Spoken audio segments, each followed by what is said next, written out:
কংগ্ৰেছে মেনিফেষ্টোত জুবিন গাৰ্গৰ প্ৰসংগ টানি আনি পাপ কাম কৰিছে।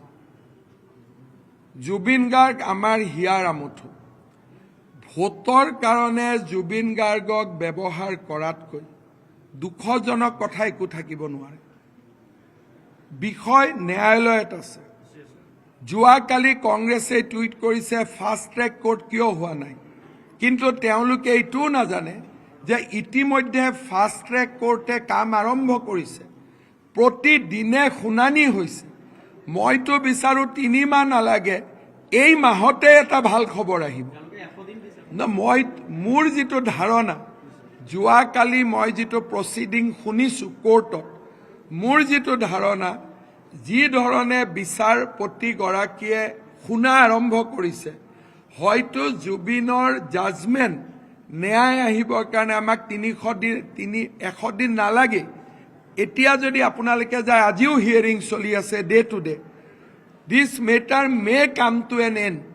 হয়তো এমাহৰ ভিতৰতে সকলো শেষ হৈ যাব। যিটো ধৰণে হিয়াৰিং যোৱাকালিৰ পৰা আৰম্ভ হৈছে, আপোনালোকে কোৰ্টত বহিলে গম পাব। কিন্তু কোৰ্টত কেতিয়া জাজমেণ্ট কেনেকৈ হ'ব, চৰকাৰে কেনেকৈ ক'ব মোক আপোনালোকে কওক।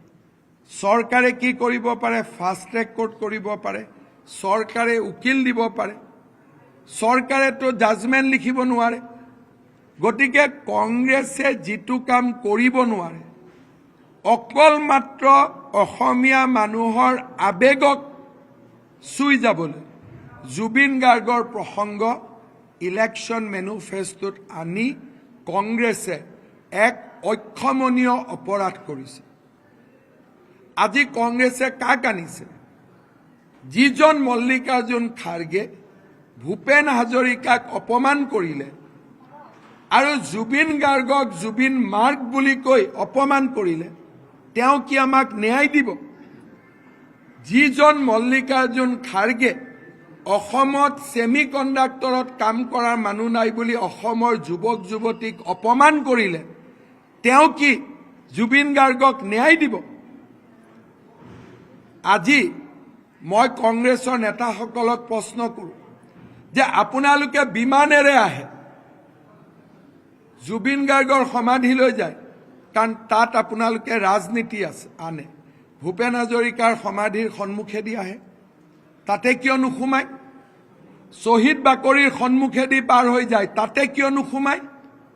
তাৰমানে জুবিনক লৈ জঘন্যতম ৰাজনীতি যি কংগ্ৰেছে আৰম্ভ কৰিছে, তাক অসমৰ মানুহে কংগ্ৰেছক ইয়াৰ বাবে কঠোৰ শাস্তি দিব। যদি সঁচাই অসমীয়াক ভাল পালেহেঁতেন, তেতিয়াহ'লে তেওঁলোকে সকলো জাগাতে গৈ অসমীয়াক নমস্কাৰ কৰিলেহেঁতেন। তেওঁলোকে ভাবে জুবিনৰ সমাধিত গৈ ৰৈ ৰৈ বিনালীৰ জেগাত ৰৈ ৰৈ কেতেকী কম আৰু ভোট ল'ম। এনেকুৱা জঘন্য ৰাজনীতি কোনেও কৰা নাই। কেইদিনমান আগতে আমি এটা ভিডিঅ' আপোনালোকক দিছিলোঁ, আপোনালোকে চাব, ছ'চিয়েল মিডিয়াত আছে। ইনক্লুচিভ মাইণ্ডে তেওঁলোকে ষ্টাৰবাকত বহি এখন মিটিং কৰিছিল। মিটিঙৰ ভিডিঅ' অডিঅ'টো ইমান ক্লিন নহয়, কিন্তু ছিষ্টেমৰ জৰিয়তে শুনিব পাৰে। ইনক্লুচিভ মাইণ্ডে কৈছিলে যে আমি জুবিনৰ ইছ্যুটো বেছিৰ পৰা বেছিকৈ আনিব লাগিব, তাৰ বাদে আৰু চিট পোৱাৰ কোনো ৰাস্তা নাই। আমাৰ লগত ভিডিঅ' আছে। তেওঁলোকৰ লগত থকা মানুহে আমাক ভিডিঅ' কৰি ভিডিঅ' দিছে, আৰু এই ভিডিঅ'টো ছ'চিয়েল মিডিয়াত অলৰেডি আছে। কিন্তু জুবিনক লৈ মই ৰাজনীতি কৰিব খোজা নাই কাৰণে এই ভিডিঅ'টো মই আপোনালোকক সন্মুখত দিয়া নাই। কিন্তু যদি মই মুখ্যমন্ত্ৰী হওঁ, এই ইনক্লুচিভ মাইণ্ডৰ গোটেইকেইটাকে আমি এৰেষ্ট কৰিম যে এনেকুৱা ঘৃণনীয় ষড়যন্ত্ৰ আপোনালোকে কিয় কৰিছিল। কিন্তু আজি মই যিটো ভিডিঅ' ই ছ'চিয়েল মিডিয়াত আছে, কিন্তু মই দেখুৱাব খোজা নাই, কাৰণ মই প্ৰথম দিনাই কৈছিলোঁ যে জুবিনৰ সমাধিত মুখ্যমন্ত্ৰীৰ শপত লৈ মই যাম। তাৰ আগলৈকে মই নাযাওঁ, বহুতবাৰ গৈছোঁ, আগলৈকে মই নাযাওঁ, কাৰণ মই জুবিনক লৈ ৰাজনীতি কৰিব নিবিচাৰোঁ।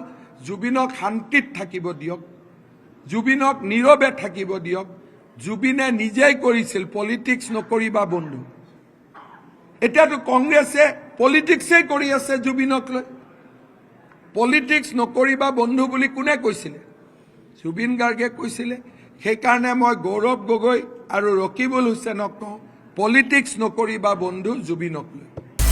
আপুনি বিচৰা বাতৰি পাব কেৱল নিউজ 18 এপত।